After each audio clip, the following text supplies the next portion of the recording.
Hey everybody, welcome back to the Shola YouTube channel. My name is Kelly, and today we're going to be talking about spraying hands and feet. Spraying hands and feet is a common troubled area when it comes to spray tans. Sometimes they can pull too much color or overdevelop, so we're going to walk you through how to make that process simple and easy. Starting off, we're going to talk about hand position. So when we are spraying hands, we're going to have the client put their hands out into like a light claw grip. We don't want to have them too scrunched up and we don't want them to be too flat. So exactly how Ray has her hands right now is perfect. They can just hold them right out in front of them and they're a good distance apart. That way we're not going to be overlapping passes or anything while we are spraying them. We're going to focus on one hand at a time.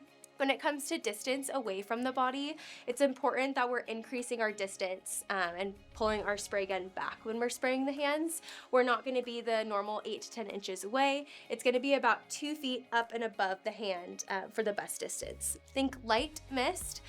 We're not going to overly saturate this area. We want it to just look natural, but even. You have two choices when it comes to spray tan passes. You could do a loose circle or you could do an X pattern. Either one works and will give you a great result. So starting off with this one, I'll show you what like the loose circle would look like.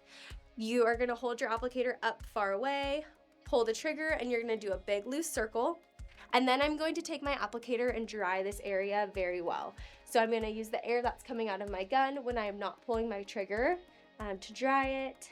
Next, we're going to talk about spraying feet. So same as the hands, feet tend to be a lot drier than the rest of the body, so they will pull color a lot deeper. So again, we're going to increase our distance when spraying the feet. It's going to be up, high, and away. When you're spraying the feet, we're going to spray in an X pattern. So it's going to be like a loose X, and we're going to focus on 1 foot at a time. Make sure the client's feet are evenly spaced apart. And then again, take your air coming out of your gun and you're going to dry the feet thoroughly. When it comes to spraying hands and feet, some people prefer to take like a makeup brush of some sort and blend the areas. You absolutely can do this at the end of the spray, but it's not a necessary step. I hope you guys enjoyed this video and took away some helpful tips. Hopefully this makes spraying hands and feet a lot easier for your next spray tans.